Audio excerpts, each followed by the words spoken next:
Hello everyone, I am Nysa Karim and today I'll be teaching you QBasic. Before learning about QBasic, let us see what is a program. Computer is a machine which is capable of performing simple to complex tasks. But do you think a computer can perform all these tasks on its own? No, a computer needs a set of instructions known as program.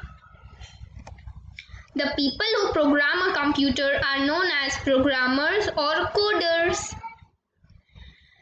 The language which is used to program a computer is known as programming language. Some examples of programming language are C, C++, Java, Basic, Fortran, Pascal, etc.